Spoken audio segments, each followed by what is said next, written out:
nila pha hobung hola pathin program e pui laiwa kalunga kilang jing khatomin inamuhi tuni chen ge hi ka venai le ala sampen ka hi wangin enam pi win angai cha hi ta sa le lagawa revival hi e hobung tinule Christian ema changwal che Christian khojong ivet le in sung tin hi jong le revival ngai cha gam lenam hobung in sung iviti bon cha igel do tha diu ka nomin tu chungin jong pathin ko ma taw no puma nalunga na vop ding ka dei chu pakai ke ya ku na hin ka hobung hi hagawin hal tha na hin lon sa kinin ke khanga tu lai ka taw na pi pen kha chu pakai tu ki ho khang nei pi sung vein ka gam sung hagawa hal tha na hobung tina hal tha na lagaw hin bong lakinin lang revival di ta kagamuwa tu phat hin khat be nei mu sa kinun ta pathin ko ma ka taw nei hi chun tunin ithupiu hi mundang tam ta ka sim loading bible chang mun ni kan sim ding hi tu zanin ithupiu bible chang to ti benera kita hi to achom dang khat kain sim ding hi galatia bunga chang som le ko apana som ni la khat chen chule ta sa phelam thil bol cheng sewang chu akilange hi chu khatna jon than hoi thiên lâu hu milim ho doi choi ki do kina kinil kimithi lunghan loi tum se kilang khin kibung khen ki thang se zukham el tol gol no bol chule chu tabang adang dang jong chu hi chenga chu masanga ka hil cha bangwa amasanga ka hil cha masa nei ve chu tabanga chon ho chun pathin gam alolo dingu hi pathinin athuing avelin ibon chawadingin phathe bu pikin hen ithupiu sim kinute kala bungthum chang somli ei ho ichinaw ilamla cheng seu ve chinu hitin chuting le pakai hinga kile kitaw te pathirin thu avelin phathe bu pi kitaw hen pakai ka ngai lut ho bung mi theng te ho mi hem kiti hi midangin ichon na ei khula ihindan ei khula ichon sin na ibol khil na ilhin lel na ilha sam na ain khul do ei su sala hile akilung hangin akiza chan akithang tomin akilung nan amawang pathinin mi achon sina khula khul do ting le a khul do ho chu asu gamzi hi akan le insung mi te sadom le gomara ko pi mi te no a khanga mi te pathirin mi achon sina khula khul do ting le asu mangzi amawang ithupiu gel do o kain kote eima pathin thu ingaya eilemal eima iki khula ilhinlal ilha samachon si di bol khilna iki khul do a pakai kachon sitaita pakai ko ma ikile kinai le phatheina mal somna sim phatna le bulhing se na ngai dam na ei chanui hallelujah tulai gami christian zat tam ta amen ehoni china ilam la cheng si ikivet china diu anangai tu te pakai nga kile kitna thu ka seinai poi hobung mi te ithupi obul lang ka hung la nalai ei honi china ilam la cheng siu ikivet chitna diu kan sein nalai ding ei ei mi te thungai thiembe se tawin lap sang sem ten na kum sangin na dong ma tam zoi ativin di na lo mo khang lai ho kyong ka he de no se he ni we na kum sangin na dong ma tam zoi kachapa neupan asa an akan ki bai har hi ken jong ni khari ina hung ba lunin tin papa na la khat ka het akitai dan chu maruk phau bang jing papa la khat ka het kan sadi hin sate katila na kum sangin na dong ma tam joy hin ti ve to hey hoi lang lanan ke dai mo katila papa ngai ta kaloi ho sa na kan he de chu loi ho akunan ke chu athanop dan chu kachapa ka pho in boy chu ki sangai lo tu ang ko he yong he kita sang sakit tai hi chi kachapa ka pho zo bachun kalung ka ngai tu in hi le emi te wang hi o kachapan chila sa ka ngai zo wai ka gel le intelligent department awang hi kilo hing ma wang hi di dan chu akum sanga adong matam chu kon jong ka khol do kiram lung don chum thau na a khol pa jong hat ani ho jong hinama aile ka pho zo wai kalung ka gel lap sang sim ten na kum sangin na dong ma tam zo eti kay kalung changa pir na kum sangin na chon sit atam zoi amen sei khel lo di kahi na kum som gup jong hing nai lo kum som ni jong hing nai lo na chon sit kisim le krol sagi le ke lang wal di ta ni khana na zo sei do se jong hi na kum sanga tamai ai wangin kain ko te ka sei gur se hi ikum sangin i chon sit tam jong le pathin phatna na gel do di kanome i chon sit sangin pakai nei ngai lu na alen zoi hallelujah helu ni ka kum sang ka chon sit tam zon ka chon sit sangin ka pakai nei ngai lu na sang zoi pathin thang wan men ka chon sit sanga na chon sit sanga i chon sit sanga pathin ei ngai lu na asang zoi ti itin he na i chon sit sanga pathin ei ngai lu na sang zolo hi pau le mi zong zon na muna kang den di gu cha na muna mon den di tol tha na muna gop den jeng de hi aba pathin mi chon sia pe na phula lo i pinanga mi chon si ta pe na phula jeng lo ha i chon sit sang e ngai lu na asang zoi ti het nawe hallelujah 2008 khang lai kem khat ka chile Sunday jing kai mi pi kai khomong bolwin hobung upapu chu kondanga pangin camper ho koma tu jing kai koi tamang ke pa tu seinom tu chung kema asainom ten na khatlani phat kan pi de tampi kan hon lo de atau to wai achanu ama chanu hel chu aung ding do in class 10 simlai no me chapang khat hi ahung din dol kabel mi pi ho u chal chul jeng in amun aza pi le danwin ka he ni hi chunu me chu kum chapang cha hi jong le a hin dan wang khosung mi te mitti ta khana ki mang no me chapang hele kilomin ka he i chu mi pi ho dana ku na chu ki he chu ama jong ke phalam khiu chal mit hipumin thu chengi tiran sei panin hobung mi te ho ina pakai mai chama kadin na masapeni ti no nei hevin nei vet danwin o nami no vayong mitti ta ka hiti ka kehle zenge he jong le pakai min nei ngai damun masangan he nu chu ka hita pu eti chu pathen thang ban men a testimony cha pat hi anu ain holin he no na chanu inin ve ti mo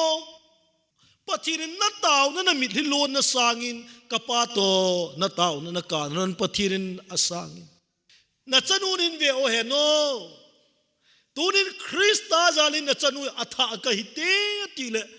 anu hi ping tha hoi selidinga ka ta san chu ato na muna ko na hungding do a mipi nu tela hungding do in a khota za in mit hilong chuchunin hallelujah asamin pathin thangwan men a apala mahung ke na hepa na chanunin ve timin tunin Christian na chanui ei khel tai na chanu atha kai tai ti chu pathian thangwan men na apa hungding do in tin boy pathian lo pin chang pakai tunin nangin chanu atha nei pitai ta apan pathian thangwa in anule pa hin ko den masangahin anule pa keng atuin mit hilong chut chunin ki pa thu sen ngai da ma thu min chilaya anula pa ta ki ngai dam zo wa thu cheng sei kalunga mangmo khada sei do thu sei dinga ke yong amalama to ka hin testimony sei phat ke chai teng la aban chu ke phat chang ding ka hin kalung thima su khama ma jingin henu hepa tu wang chu Krista zala ka thil hing ding chu ka hi ta to so na pakai to lo pi khom ning ka hi ti chu tu chung ka ki het se ni ai wangin na kom thona ka sei nom chu pathian mi ngai lu na kan he lo zin nu la pa ngai lu na zong kan he them pu pathian phat na kan he lo ya nu la pa ka dinga phat na zong kan he pun he nu le pa nei ngai dam thon na koma ka sei nom chu kapi na ki pa na kanu ka pa kapi ka pu nang hon ke dam na ding ke hoi na ding ke ki pa na ding ke nui na ding ke chi na ding ke thip na ding le o ke lol hin na ding keu se na boy pi ken ka pe na par tur chan ge jin na ki pa na ding na nui na ding le na i mu nom na nan ne tui na ding le o na lung mon na ding le na hoi na ding i ma cha ka bol do khapo he nu le pa nei ngai da min ti thau anu le pa nung chi chu ale ko kin avela ngai da ma thu min mi pin ka bonin mit li longin ka vevin ta la sa ka sei go de ke sangin ho na he diu ka ta sa la ama sa na ko tu chana kalunga mang talowa pu manglun la sim hile kilomin ka he kana chon na bang ta nei le thu ding hile chun ti la khuna vel li zen pa na khat be cha sa la zo lo wi kana chon na bang ta nei le thu ding hile chun kagu ka cha le ka ta sa zo si chip su tan te hem le thal ka ne ka don zo se thi na thei tun wang ka he chin tai ni ngai lu na ti ham na chila khu veli asa khat be cha sa la lo hilai chang cha phating la apumin mit hi na chumin amanu atol haden zitan sathelo na kap minumi pate akap lo koi ma amlo anu mi lilo nga lam la apala nga mi hipuma khot za apathin thang ba puma taw na to lam to koble amasanga to pa a testimony ka ngai le ei su khama ma jengin sopite keyong kato no muna henki kaladwa mi hi ka the jong chu chim lovin mel selevin oging levin mi masanga oging in mel selevin kyong ka kamin pathian lo pin di mai na 2008 ki khel na la ki khel na wang phat pe ni zun na khel sangin zo le zor in nain kho khel sangin drugs in na khel sangin le sum la pale le set lo pila nei lo govin in kho khel sanga ki khel na wang phat pe ni Jesus Christa gospel in na khel kiti ki khel na nun nom pe ni hallelujah nahin khoi Christian na khel lo jong le thil kharin na khel tho ding ai ki khel na la wang phat pe ni gospel ki pan thu pan a khel ho wangi awang phai ka ti cha 2012 kum som gup hungwal pan upa khat hung ping thain kum sang ni la som na ni kum chai ti testimony ka sei no me lun ina mai cha ma hung o ga chi te ta ka chi hon kum som gup hung ling aina ka ga chi ain chu thing lang chu vales thing lang kho ling thim ei mi khodinga chu in zawal zale som li som nga ti vela phave a in cha chu ka vel thing lang ina dinga chu ke dei chita kharin you semin in a kisa in ka cha building ti da che ki kam achung chu tin ki khu mai khai arum nong chu nga lang gup lang hi koi ma chadang umlo kaman ruma ei puilu nin anu te se kum som git vel akong kon bil bel jingta ama cha hin leitula chu thingke neo cha e a ke ni don ding cha sim gu ele kiloma ki salel khat kamu ni amel chi vel ama cha sim don ding yo ki phat lam leu jing ate ta dan chu aile aina chun kalu lontan common room chu kot ai nung khai lu phat sao jong inei pon kaina na hung ka ki pa e ka sei nom che hi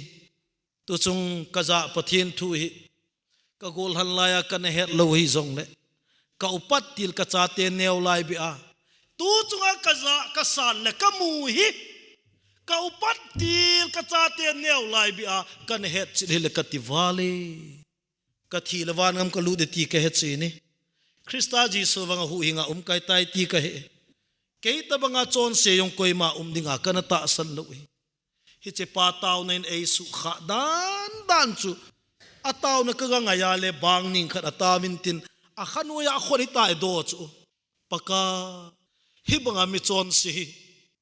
nangin nei na ngai lu na la ya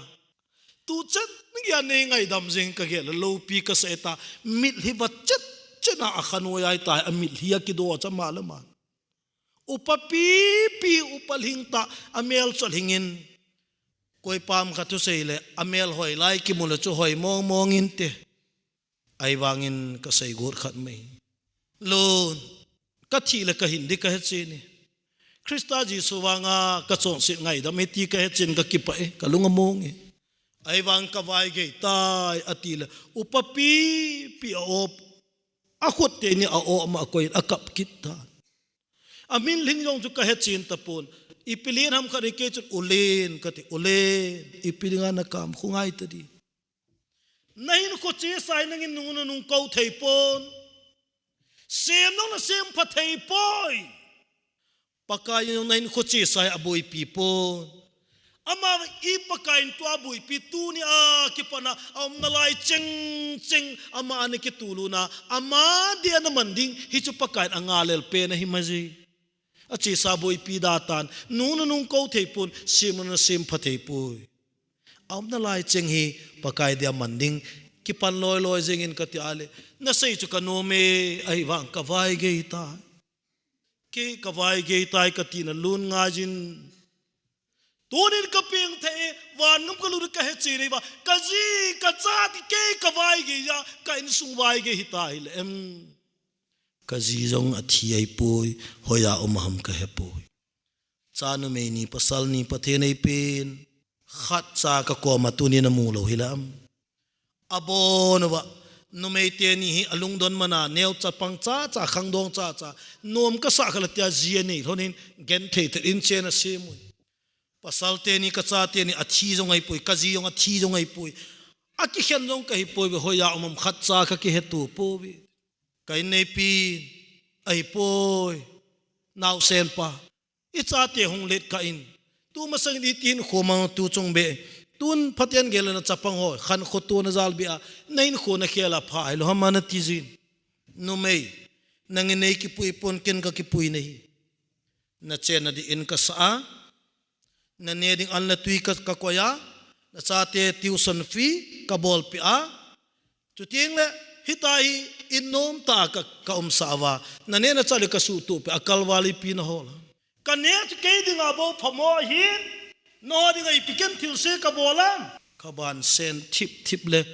ai la nang ki gel thu hita nangin ke nei ki puja adi e chutya nangin nan no za na ni ana dona na ki ka ma na che ma na mo ma lim keu ko na nei pi nangin ke nei koya ke dinga athu ha le na cha te in sunga ri chan man nam ti na het lo la phai chu hi le ka no me iba kilo na ne zo se ka ne na don no se ka don di na bol se bol khom ta adam ka ta kilung tu ta kain bol khom thon kai nei pi tu ai a na jong ka he pu a ki khen jong kai lon pasal te ni jong anu la pa chawai bu ba akalam hon ji in lungdon manin zui de hello manin aloy agol to aning ati chunin kuain mangunay le tuin ka cha te ni yong ne lo ne ma ne lo in lo he phalon po he ka he chom di tapu ke kem ka zau diong ka ji ka cha te a he pu vi taung ta san pu vin te ai la ka sei pen chu pathian thu na khel Christian pathian to ngai na hung ping tha testimony se in ven ka pin tha e ka ki pai wa ka vai ge ta kazi ka chat ko hung ta bu bo na pa Christian e khel tai ti ni ka ti jong la khat cha ko phai na poi ke ka vai ge ja ka in sung vai ge ta a ka ngai na kap khit ta upa pi ka lu jeng bang so pite athu hai ai wang pha ka sai he pa khat nei a pakai ang khat ve be chon se kai pakai nei ngai da min ti khalo mi pa nei le nain sung phat the na chan tam ta na chan te ding ai amen sei khel lo ka hi pa te pa khana na uma pathin in sunga pa khana na ko ja tu re chang ya pakai anga pakai pa hi dong lang na min mul hing lal kai chon se kai pakai nei ngai da min ta khat ve be pakai ang mit hi longa tau khalo mi pa nei le nain sung wang thagaw lam mal som na agam lal he na lai ka ti hi pa jan han ka se te na pa la apa pasal ta ma chu o pasal ta ko e de o bible ka ve le pasal ta ki mi pa ta ki ti hi khat na Noah Nina Abraham Genesis bungu na chang som ni le chang ni chu ve nai le Noah wang chu pathin bol in ti zo si abon chan abol bulhing so ke je hallelujah eo a ho hila pathin bol in ti so abol bukim so ke ti mala ei mi pa ti hoi pathin bol in ti so khat cha bol lo ding bol hi na tiyo se bol so ke te ding emi upo bible chang bai ha kan sei pi diu ha abunga chang he lo chu polin dong Timothy ko ma chu noi sung dam lo je leng pi tui them khat na don in ati e tikit na thi na kham bep seu na ke he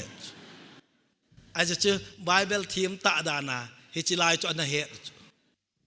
ani na ibai ha nu kan sei kid da ha abunga changbo chu ka he ha oi pu ai wanga bible chun min kam sunga lu chun mi asbo pon oi sunga lu nin pasona athado atai ati e phachula gul ngong sanjong walin lang tha piong chunen lang mai mom nyong chunela chun na tha do lo ke ta ve ta kam sunga lu nin ima subu pu he emi te bible het hoi o kade lung sit da ega ha sei thimal oya pu na sei chu di mo ha ai wanga mihim ki na la yin tin ti veta a sei dan chu khoba ya pa na loi ki so go ta kilo bachu na oi pu mihim ki na la ya tira tu kum chan hi mihim hi ding khobe te loi hi go ta le kilom chu na mihim ki na la ya amala ma ki ngai dam ani na chi pa oi puti na wanga le si na leng na lai ki hin tin ti vet kon wana na kaldo eti jong ta sa hing na lai ki ja na oi pu ti ki vet kon lagawa na leng le ti ham pathin na hai kum pathel le khabwa thu ki sun cheng si ki hil na ding ki pho na ding ki pui hoi na ding chon phat ki sin sa na ding a he ti chu hallelujah mi hi pe na pathin thu na man lawa ta sa na hin pe na pathin thu na zui lawa lai sir nam pe na man lo le iti teng na man dam kati sai kulanga emi upohon paka Yesu oi move gospel zone sunga pakai sun ke maling pigui kahin kapa le lo hi ti ko sai kulanga emi upon asim do win as paka Yesu no cha sei asei wal chu apa ale lo wa koi hi asei wal je be emi upohoi pakai Yesu yang oi mo jiu kanjale ha bol lai ta wa chu cycle langa chu ana sei do hi bona kanja hoi pente ni chu David kanja sangin Daniel kanja hoi joy atiu chu David le Daniel in kanjale bol hon chu wo henu kom pabeb zuwaj ka gachi kinal oja putu ko mana kanja ho pen pa chu Abraham he tikit na minuto amin thupi theida min thupi ji a phat di le hi chi ho chu phasu ke mi hem kiti imin angei mana ke pha hi he khatte ho nang na phat teng na min ngei jing de hallelujah e nei ning hi jong na chun nap nei kim hi jong na chun khub bu ki sa lang e kul ki sa jong na chun nang na phat an min e kul bu he ti dis hilong na Manipura amin angay mo ingay nom ho kan say di amin angiya gimagim na ichitit khat na gokul wo kul jong hilaw chu gokul na ngay nom so kay chu chi pa min angay mo ay kita angay mo che na ngay nom mo chi pa ha kai ku kang kui be yung pabeta kai ku kitna achitiani yung ngay mo khop se tay kita kho che khat momoko kiti khat ako khat jaw kit ki ngay nom kit momoko yung amel se tay kita kum khat Christmas man mo na di chit no chipitay momoko ay ni ina chi sanga gim ne che cho ba ala kiti khat mkit na ba ala ay wa ingay nom ko lana minhi angay nge ikisaji a kilol hinga minangay no mahipo ega mai o aminangay angi ama la ala hilo Mary kahetitin talap ni hana hatjing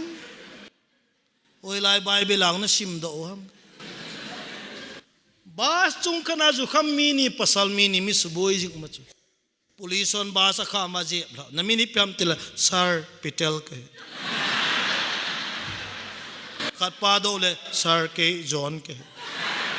John to Pitel bas nga ju khama mi su boy hoya na don ha Sir Mary te na ka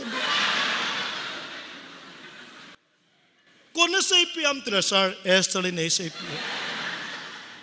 aminu cho thupi theidan na amo la ala khatsa ku kiten pathin mi tem min isu poi se jong hi gau sap chan na khamoi te Daniel kahet ya kum lung kya khat be cha taw khalo Judas karor kisa nom la koi macha ki umlo ata ta ana Adam kisa nom yang he mi khat se kahet sai kula kema ka chila chumi khat pasal ka counseling awngin tin namini pam ka tila oy pu Adam ka he ama bo che emila Adam ka he kyong kalunghang ta Adam nang ta ya hitigen thik we amang mo anui kain kote ka seinom che bowe namin chu van til hing ki sa lang hagaw thing le ki sa yong na chun na chat bai lamin ui cha ui pi yong koi kit na lai hilong na tuni Jacob ki saintin mi a tui gu jing zon keta khan khomong mong umlo ngai lut na mong umlo Mary keta thin na mong umlo igel le lungdon tho chuna ayong na chuti tanti hobung mi te ho tu jan ka seyom ei honi china ilam la cheng seu vet chinu hite na thunga yogi ana kivet phat kino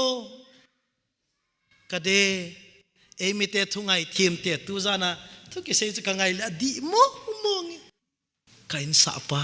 le min thang pa ding ne kitu che le min thang pa ding ne kitu che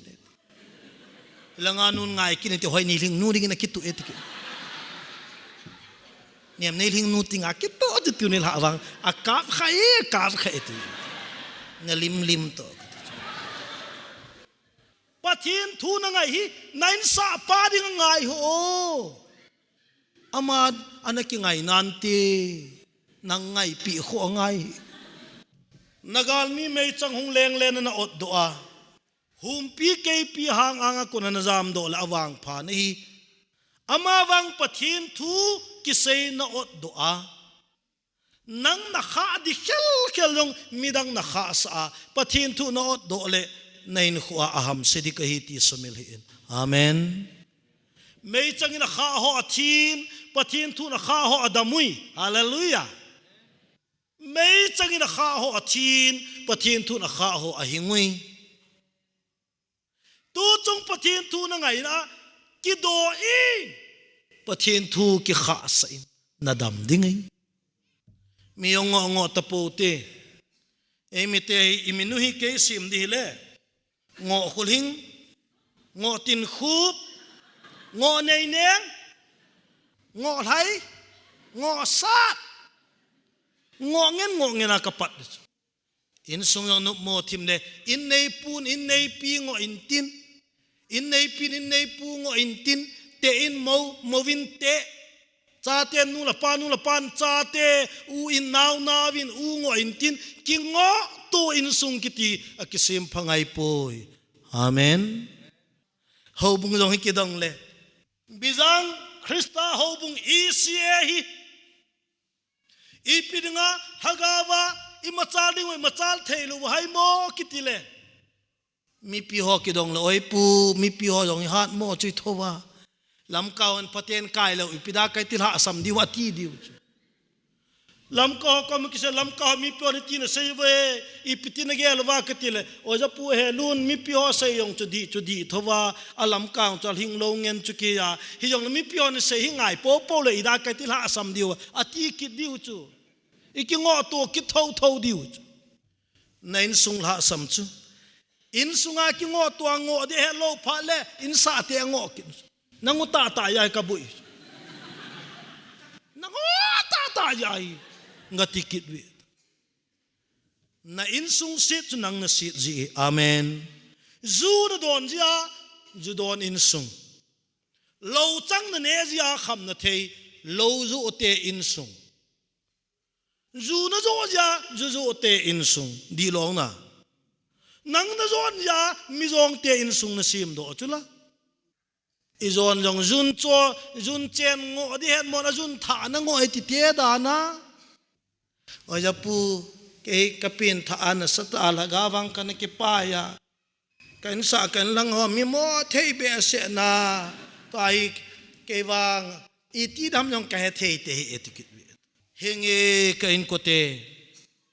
hobung mi te tunin gelin na in song akile do rin deile nang pakai ko makile masan hallelujah in song sem tu benoble nang in song in tung do pa Krista ki sem tu masan hallelujah hepa na chati adinga ipi na pe so namang no ami pa chu pathin bona tio se bol bukim so ke mi pa nu mei kiti ipiti na hi tai nu te ho nu mo ga dong te pasalon ka he hi mun khana chu chi nu pa ke ma ka do ale upa khana oja pu helun ken sing o tan sei te mo ka til nu mei kiti hina ta heng ka tiale anoi nung ding ti na he ati chu wo kare na gim nei wa le ka he pa na sei dan pi chu pasal ti na cho chung nung ni ti na ham ka tile hi jing lo da ham mati chu nang theology cho zat chum be ekat nu mei kit cho anoi nung ding ti na hi po a chung nung di ti na zong ai po nu mei kit cho ipiti na ham Bible Genesis bung ni na chang som ni le chang thum chu na ve na le nu mei kiti hi pasala ko na kilado ti na hi hallelujah pasala ko na kilado nu te ho pasala ko na kilado ini Bible dong zuin no may kiti chu pasala ko na kilado ti na hi ala pasal chula pasal ti na chu pa the pa jo se pa ako na kila pa then akiti banga chu pasal chu pa thin to title ki ko ma pasal ki ti hallelujah pathin tamin ki ko becha nume hi tabangin thupi han lang chingela themen lang bol theina nei jong le pa title changzo lo hi pasal wang vom pom thit thet han lang kil bit bet han lang toy thin then jong le pasal li cha amen na o pasal ho pasal ki he no pusal hi lo piu cho pasal zo pusal hi lo pi na pusal ki tila khut thut la ki lom cho na pasal pa jong se pa the akiti banga chu e hon pasal ti chu pathin to min ki ko ai le pa na chate adinga pa khat nei nai na chate na nga ko na ala son ipiham zi in ya chai nei jing hi mi pa hi na title hing ser hi pu pa kiti chu khat na a hinga sem pa number 2 awa khang ding number 3 aveng tub ding number 4 ahin so ding a sem pil hing ding hallelujah pa in a hup cho ali na li ni ahing pa asim pa ole abana awa khang ding wa noi sin na la ko aveng tub ding asim pil hing ding pa khatin amo pu na chu chu pa kiti na chaten na nga ko na hepa ipiam la son ke kakipa na khari betzui thei pathin pa ipi kapa kanewa ka khwet thia ki per kapan beri chep khapui amen kapan kuwa ne kamu khalu kapa ju kham kamu khalu tulai pa kham kham machna kacha tin ler khutin thang to len go sang kum khat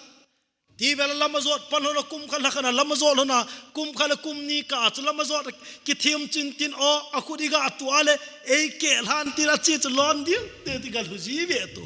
chapang kum khala kum ni ki ka achia alon le chu hoi mo lo chu kum som li som ngai ta lamazot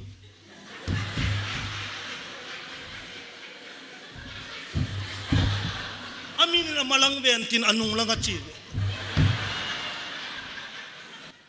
kum som li som nga na che thelo le iti le na che thei di ta ong kum khal kum ni chapang alon le chikilo mo lo chulana kum som li som nga ta lam zo thei nai kum khana min lam zo na mi a pha lel tam ta ma kum som li som nga lam zo thelo lo koi na pha ding icha te neu cha din hong ki them chu lai wa chu bo boy ding tiu kilo ma khula tu lai papa ding papa ding papa ding na lim to keina ka pa ding thai pan ta che ki them chu atai mel sinalom lo me mi pa ki lam ki zot thelo mo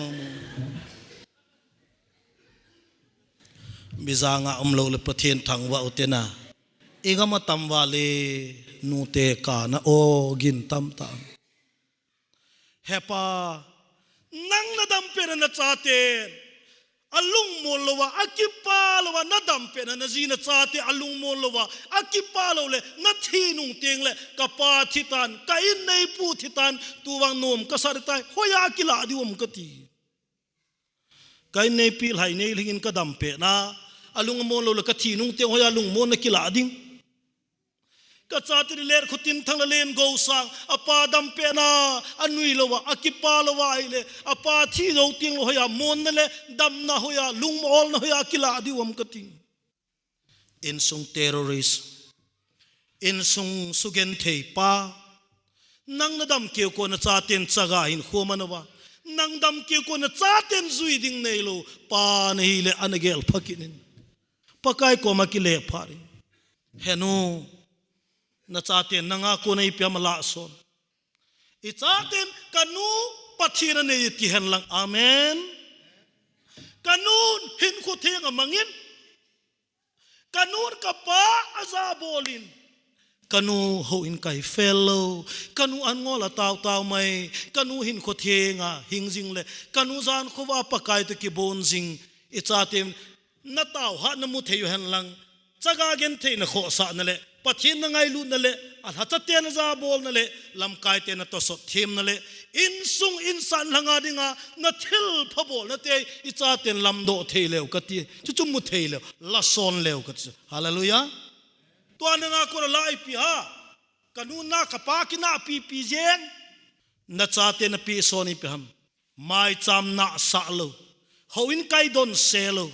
na chate nanga ko la son chu te pi za lo maunu eng bol jing hichibep seu hildo minu nei le ki gel phan henu gel phat kanom o khang do nu la pa ringa lup na nom pen metres pon pha sa ta khoi poi chate nu la pa ringa lup na nom pen ni chate pathin de la nu la pa de ya au khan le nu kiti nu la pa ringa lup na nom pen ni hallelujah in nop ja nu la pa imu no mai po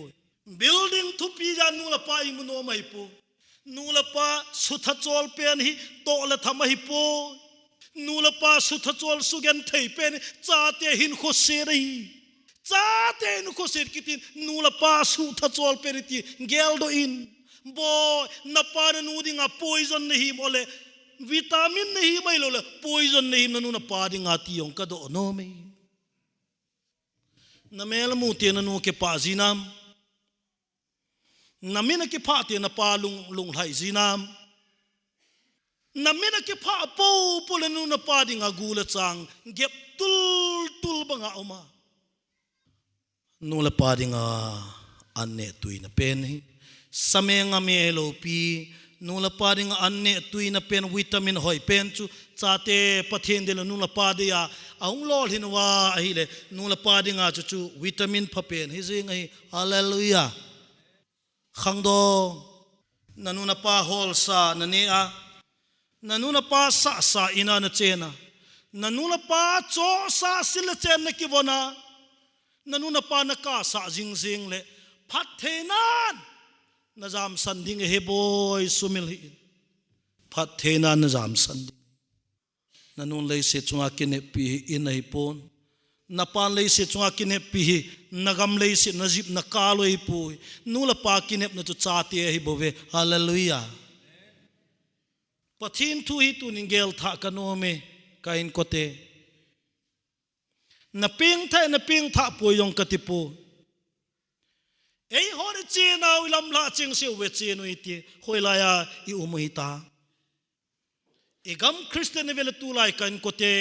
Christian ti ding yong al hom tu lai Christian hi thangkip Christian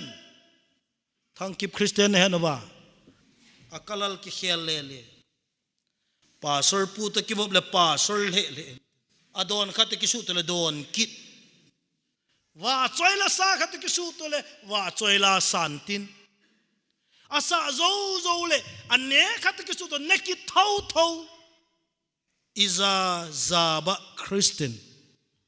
munzo sha thathei Christian Christanung zui Christian hilo thangkip Christian kati chu akalal ki khele kati nei chu hi na tumum lo Daniel tel Joseph te Sadrak Mesak Abednego amo ho khangin aum naw wan noi a khelo ve hallelujah Babylon a kelvin o khai leng pa ne zula sa ne pove hallelujah mizo se bo khu pove mizo sin leng pa pathina bo khu wang danala bo khu poi ama khangin anei Krista anading der khein pakaya dinga thingamin pananalan athipoi ahing thau to ve hallelujah van noi an khele ipinanga van noi ya Christian thom cha seizui somnanin van noi an khele wa ale bizanga hobung mi hizaruma bizang ipinanga khel zolo wam kati chu tu hinang le ke phar he ka ngai lut hobung mi te pitel ho phar ei poi tui John te phar ei pon Mary te phar ei pon Abraham te phar ong ei poi tui helun phar nang le kei phar na pathina koi hallelujah nang phari kei phari tui ping tha nei jong le tui nang le kei phari ti sumil hi higami tunin koi ingo diu ha o Christian ta pove e Bible vel van gam lut loading chom siran se ho chu kan sim la na zon than hoi thien lo hu na milim ho doi choi aban baran se ya pathian gam lo loading wa hi ati chuna zon than hoi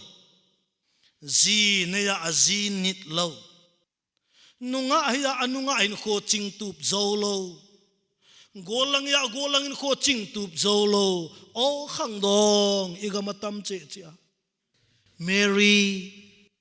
anunga in kho pakai anga so boli pakai van tin gai na tin chapa khan ne hin de tile hey chu iti thei dong ken pasal la ke nei lo wati khula abol thu hi lo chu thing ta alung dong ai pasal la kanai poi ti kholo na nunga thing se ka heti nei chula hallelujah pathian thang van men no mei chawai khat to le gai na tin chapa khan hin de tia chu lung dong hi beta hoi cha pa chai do sai ku langa pa chai do le ole Sadar Hills langa pa ole koi pen chai di lung dong di chula thing ta pakai anga anunga in kho so bol ngami gai na tin chapa khan nen ne tile hi chu iti thei dong ken pasal to bon ki khom khalo ti nei chula pasal ka nei pu na ti chu pathian thang ban men ole thin a thin na so bol chai zo nunga hilove pasal to khom ji hilo pathian lagau thing thil bol thein zo ne tile paka na su nu kai ka chunga na sei bang thong hen ti anunga hin kho pakai khuna theng ta pi la le pakai na zum su pun van noi hu hing pu hung pen na numei nun nom nu asu ta hallelujah heno khat ve bo le si na nei pu dinga in nei pi khat ve bo na hi ding na cha te dinga khat ve bo anu na hi ding hi i pi ham na bol do nanu na pa dinga obo khat ve sun achapa achanu na hi ding hi kazi adinga khat ve sun nei pu ka hi ding Krista la ho bunga dinga khat ve sun lei sina penga khat ve bo hing ding kai avela peng ki di jong kai pu kum hiya nadam sungai ipina bol do oma kum som sigi som git kum som ni som thum na dame kum hiya nadam sunga dam na pepa pakai lung dei izat na bol do tam alung lai na chen na khozola dinga khozol min phat na le lol hin na izat na bol do ta Krista la ho bunga dinga na to do ipi ham kum izat na dam sunga na pa dinga ipi na bol do na nu dinga ipi na bol do ma Krista la ho bunga dinga I society ading ipi ham na bol do igam le na mari ipi ham na to do na pina pa na tu ni chan ga na bol do khat sa umlo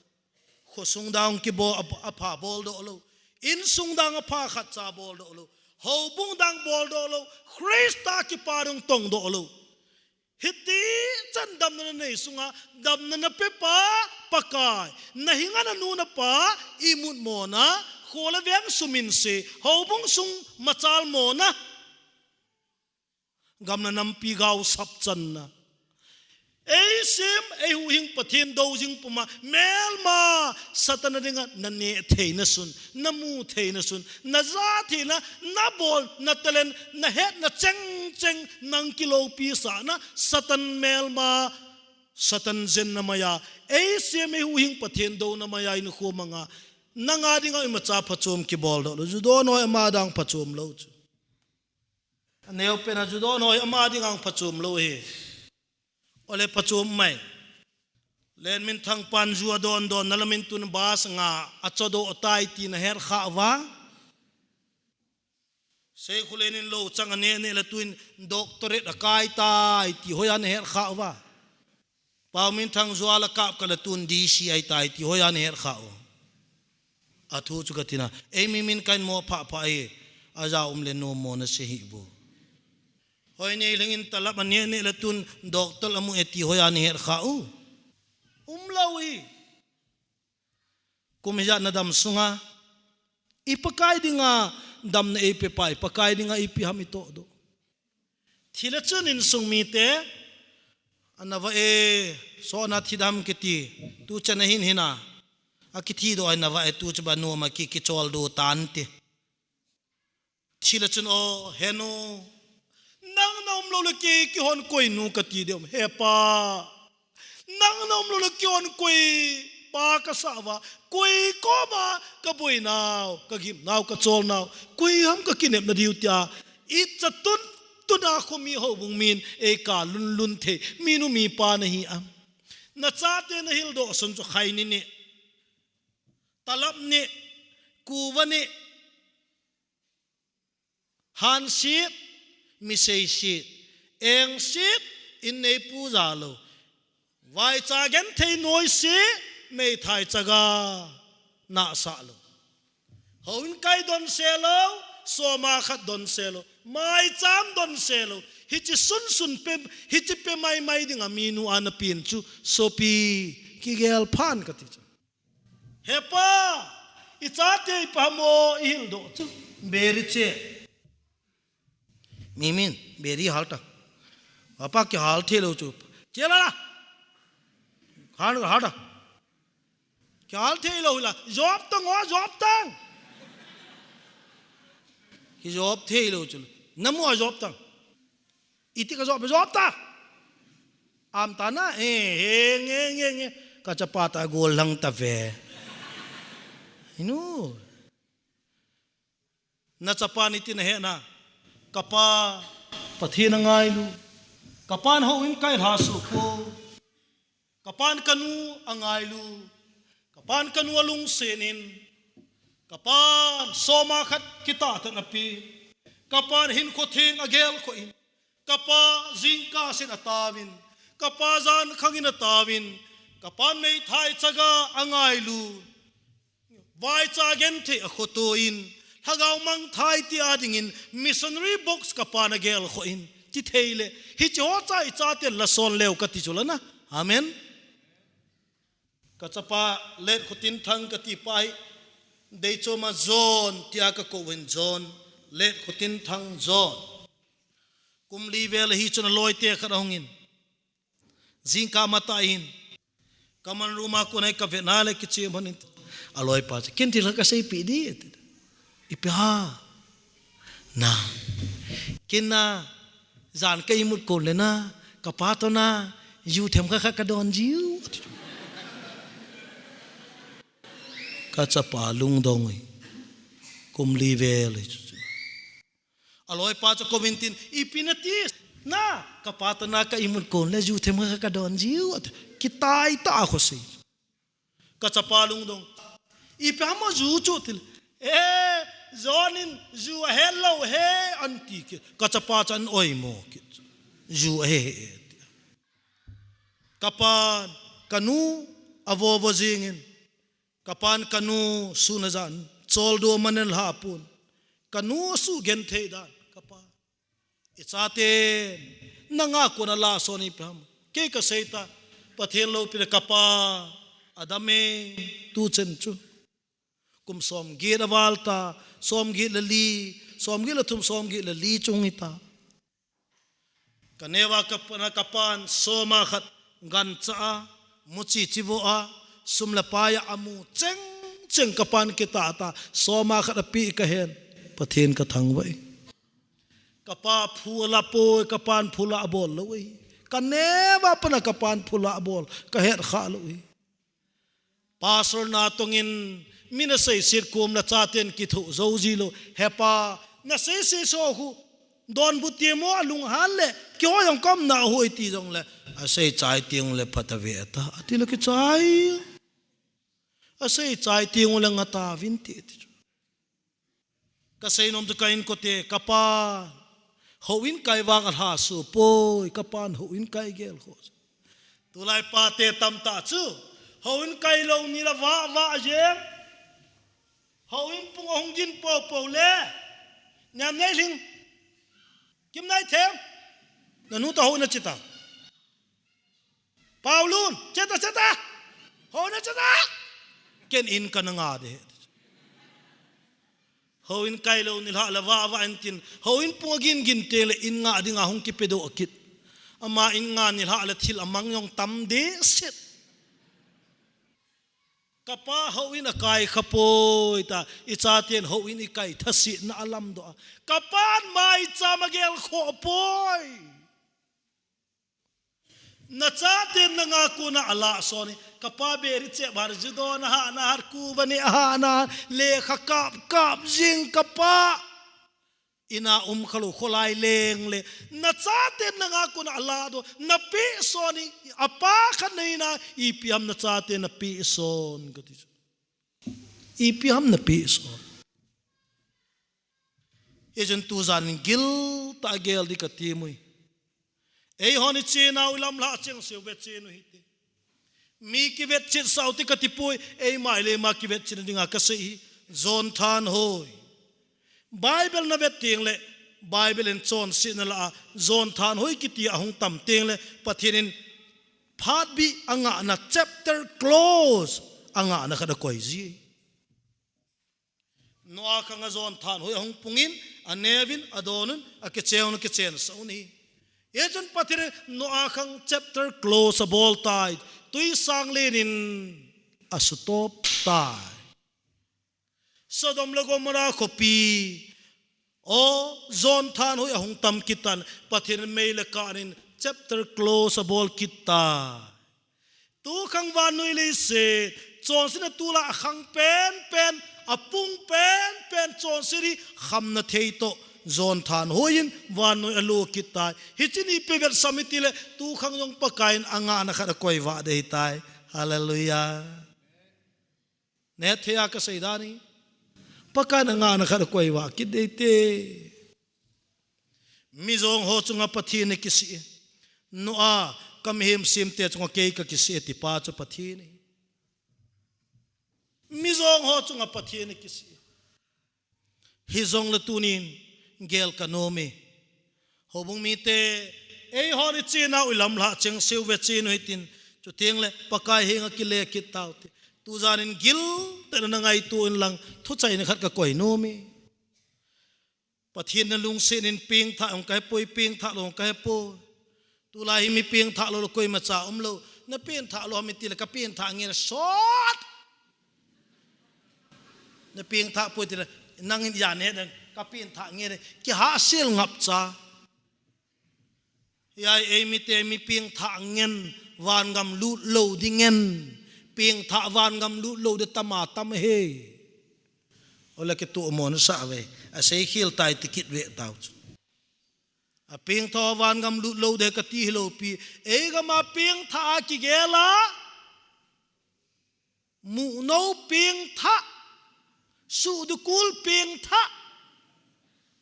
lung chang phalo asel bet le ma par calvary ge abai hat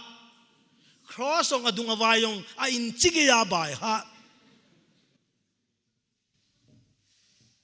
selo pina ai wanga o asele wan gam dong asele adung awai abona bai hat su ke asele di mu no ping tha ka asele kitto chep achon na a mu di khat cha lo ki khel na ki ti hi kain ko te lung changa ki khel waile hilai se hin mi khel the e hilai za le hilaya bai hat mai hin khua khel zo lo hi mi alung gel ki alung gel ki khel ting le achon na ki khela achon na ki khel na chun o min hi chu mi hon na chon phat naw mu thing te wanom na paw wa achoi de amen mi ping tha hin kho ki khel na nei lo koi ma poi ama wang ain kho ki khel jo si a ping tha hi di poi di ai hin kho theng mang zo se ping tha hi poi amawang mi ping tha hin kho theng na sa lo koi ma a poi hallelujah sikul kai dinga na ki got le sikul kai ding khat chun uniform ling se na ki khuya textbook ling se na ki cho a hi po le hi jing the ha hang lai ho ipingai ma sa admission ngai chula admission ki bolovin uniform na dei ta ki khujin lang textbook ki chon lang perfume atho tho in ki ka min lang nga chi le chun mini pi sei de hoan chi gu sikula kong in mula na kai the din na ka kai the nge dong ka uniform na mulo admission na bol na admission bol he le textbook yong hing na kani na mulo uniform ka ki khui na mulo ai the de na bol ho yesu pi ati de tunin kain kote van gam lu na ding ticket to Krista hi van gam lu ding hon Krista ni ho chun hin ko theng amanu e hallelujah hin ko theng mangjo si ping tha ai lo pi tai thu ka se ya la ka tu se anu ka alanga upa khat hong ding da evangelist pu ta hoi thila ka do no me in dong tongo beri che bi ipse na ma o chu chom nei do nom ka tel hing hiti don bu na dinga chun ken khat khan do no me asian nam lam ka ti la ke wang asian nam poi ka ti za atia o ale aphat na ipimam sai te mo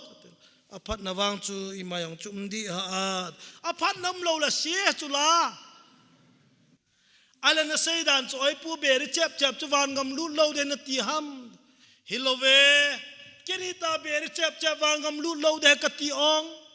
ala ipidinga ba chun na za da hyong ta hilo a chep chep wan gam lu lo de ka ti poi a lu ding hon a chep po ve ka ti he ol cha nei bol wa thu ha wale an ti na sei bela na ne be kit de ka ti beri chep chep van gam lu lo ding hi poi a lu ding hon a chep po ve khai ni ne van gam lu lo de ka ti lo cho a lu ding hon wang an ne po ve ka ti nei cho pathen thang van men hin kho theng ki ti hi Christian te uniform holy holy holy na Almighty God a theng ki ti chu thanei pen pakai hi pulpinang ki ta jiu lo na pa then ki ti pa then a theng zo se pa chu ipathin chu la pathen thang van han ipathin hoi ki thang aram dan dani ipathin a theng zo se pa the First Peter bung khat sang som nga som lagu na ko pau thien bangin na hoyong nun la khan zo sa thengun aje chu ke ma ka thien jin na hoyong thengun ti ne ki sune hallelujah o e bible vet ting le rombung som ni chang khat chang ni chu ti chun so pite pathin lung servan na ti pum piu chu long len theng ta gan king la bangin pathin la the dol pathin ki pevin tia ka hil na hi ve hi chu na lungwa thaga wa na ho na he chu amen chula na ngo tu lai wa noi le che chon hi un pathin lung dei lama pha pat phat cham kim la ipin he do thir lung tha kyung la lim chom pu vin thi First Korean bung thum na chang som la nga som la gup som la sagi pathin thing na hewa na sungwa pathin lagaw thing a chen chu ne he lo ham pathin thing su bo chu pathin ma chu asu mang ding hi hallelujah azi chu pathin chu thing ta hi nang ho zong chu ti chu na hi ve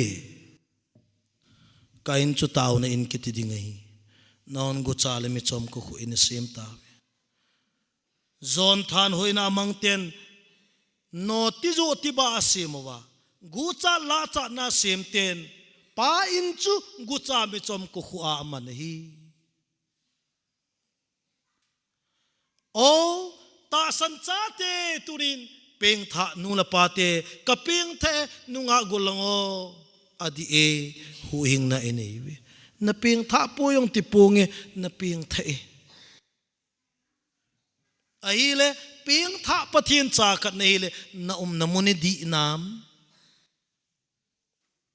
nei vina ti he don hi vina ti he chu ti hi chu na ne jong la na don jong la na bol zo se pathin lo pi na ding jing bolun hallelujah oza puku wa kane ai pathin lo pi na dinga kane ai kane a ki parin ka vo cha jong a khang tul jengin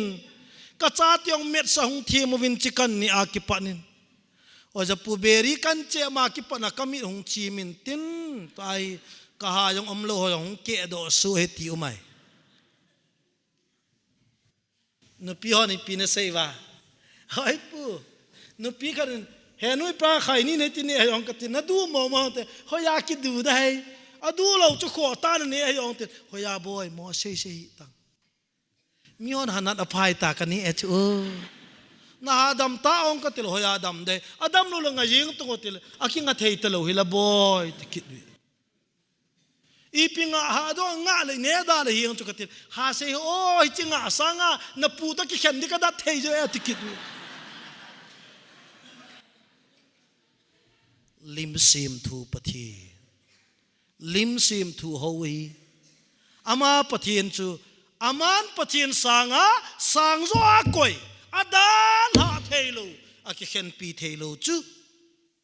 khai ni kei tai lo pathin dang ni hu na ti chu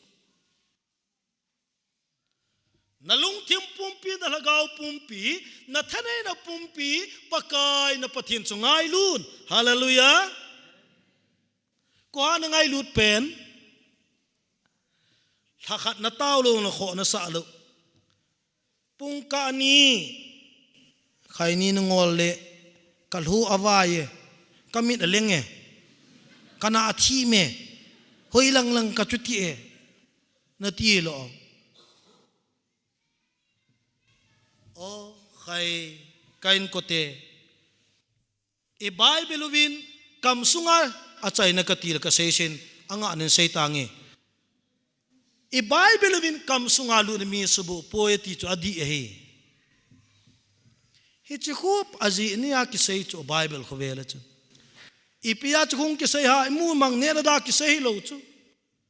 Jesus sei juite khut silovin an ne vin hi chu pakai oi morning hall gun ke dan tu sun parisi son agamu to chan sala tulai ho paule sabas ati dan ta chu sabas song chu e pau ha hilom nong kai e pau dan nei ta ki pa ke wa chu hi tu bang mat na di nei ta ve asai yu ten khut silo dan ne ipidana na sei yu ten khut silo an ne Israel te chon na ngai do la chu khut silo an ne chu a thieng lo wa la hi ya chu nang pathin Messiah ka hen tin na sei yu ten khut silo an ne wa a hi le a chon se hi lam hi chu na phat sa le nang yong pathin do na hi ti nei chu thu chu katina khut silovin anane khut silova anne chon sir hi ti ho don but na chu pakayin ching thejovin ngai phawin mi kam sunga lu chu oi sunga lu ni posona ana atha do diwi amawang mem lung sunga hungkon lungilo mijita zon than hoi gilo eng sit na adang tampian sa hiti ho chun mi subu ti chu dan tu sun parisi so lung changa chon sit chu asu salai gilo eng sit na lung changa vo mo chu hitilanga khut silowa anne ho hin aneu hi amodinga chon sit ei pui a oywa luna pam aposona tha do diwi tai ti nei chu adang mu mang yo se ne na dinga kot ahon na hipoi khut silawa anne chon sit hi ti ho don but na api hi ya the ka sei dan chuna kain kote hi chi api chui mu mang ne na dinga hi chi lai chang ke khat ki bai ha na hin kho pumpi phachom lo ta din na gu hi gelin ka ti chu pathian cha khat nei le ka sei chu na he thiam ding ai henge peng tha di ta achon sit ngai achon se thei poi tin ka sei poi chon se jong le achon se jom jing thei poi amen e bible tu janin anave mayo first John bung thum chang gu ma pat chang som chana vela chun peng tha ho le chon sit chu ipiti umam ki chi wing wenga na mu ding ai hi chun tunin pakaya ngai lu ta hubung mi te revival program itunin ibeneluhin revival ap di wa po nangai pathin tuing ngayin lang eho ichena ilam la iumna ichon nam la vetimin hoila na hi mi pi hoding mai gel ho lam ka hoding mangel ho mi pi ho nang mga patin nanga kunin tutung revival program pakain agasu no mi tiwang sumilhin hallelujah setanin nang mga tutung programi phachum lawa koi te goi pathir nang le ke mga hichi program su buli agoriti sumel pote paka ke ne mangin lang tuchungin kain sung kile sa ka hubung hi paka o ka kho ka veng paka wan noi khel dingin paka nangin ne hopina na dei sa chu ke yong tuchungin kala no minatile na namun ve pakin lang na chi khel na bol khel na ke vet parkin in sungai pa na panam henu na in sungai pa na panam hepa na in sungai pa na hobungai pa na panem in sunga sim pha na him asu se na him asu nom na him asu nom mo na him imun nom na him imun mo na him oi wa na him ole anne tuilo na him ti chu ka hepoi hobung sung asu machal apang na him ole asubu ole asu sela apang na him tiong anakigel mayo ei honi chena ilam la cheng siu be chenu hitin pakai hinga kile kitaute pathinin ibon chawa dingin athu phathe ebu pe taw hen